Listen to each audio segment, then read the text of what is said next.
Last episode, Simple gave us the steady state, the final, unchanging flow, by looping pressure and velocity corrections until they agreed. But most real flows don't sit still. PimpleFoam solves flow that changes in time, vortices shedding, flows pulsing. Its algorithm has an intimidating name, Pimple, but it's just two ideas you already half know, bolted together. The difference from simple is one term. In steady flow, we dropped the time derivative. For transient flow, it comes back and it changes everything about the loop. This was Simple's equation, steady, no time. It only ever asked, what's the final answer? This is PimpleFoam's. That extra term on the left, the rate of change of velocity with time, means we're no longer after one answer. We're marching the flow forward, timestep by timestep. Here's the crucial shift in thinking.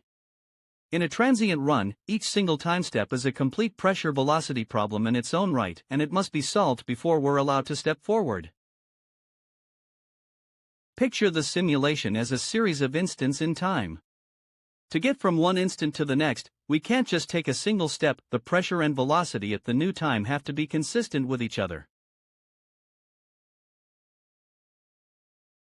So every hop from one instant to the next contains its own little loop of corrections, the same pressure-velocity dance from Simple, but repeated inside each and every timestep.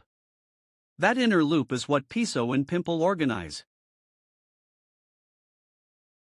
The first tool is Piso, pressure implicit with splitting of operators. It handles one timestep efficiently.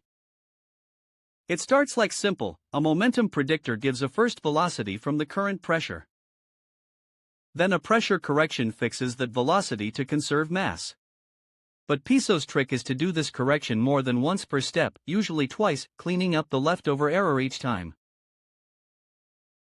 After those corrections, the timestep is converged. No outer loop, no under relaxation needed, Piso is fast. Move on to the next instant. That number of corrections is nCorrectors.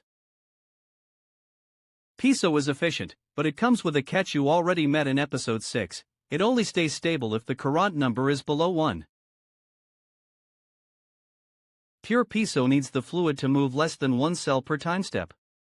That's fine until it forces you into tiny timesteps. If your mesh is fine and your flow is fast, holding Courant below 1 can mean an absurdly small timestep and millions of them to simulate a few seconds. Sometimes that's unavoidable. Often, it's wasteful. What we'd love is to take bigger timesteps, Courant above 1, without blowing up. That's exactly the gap Pimple fills.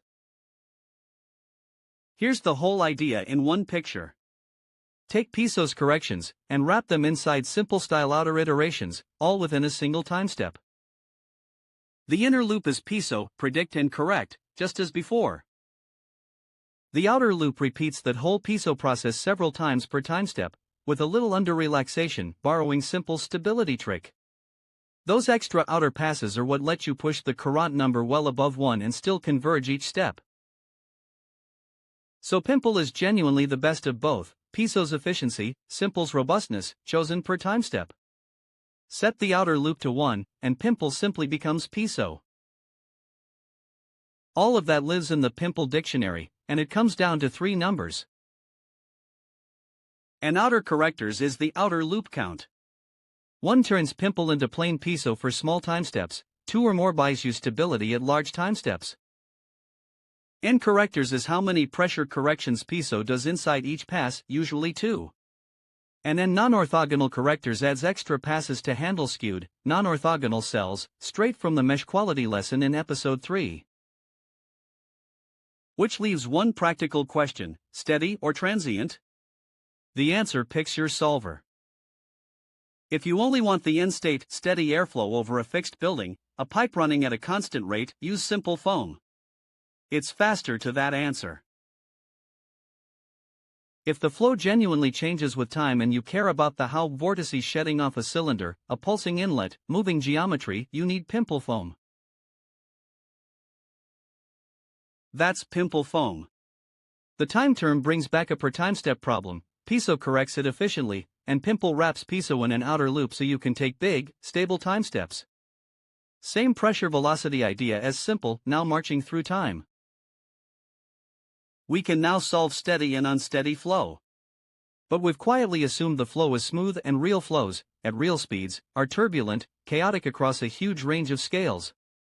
Next episode, how OpenFOAM models turbulence without resolving every tiny eddy. See you there. Last episode,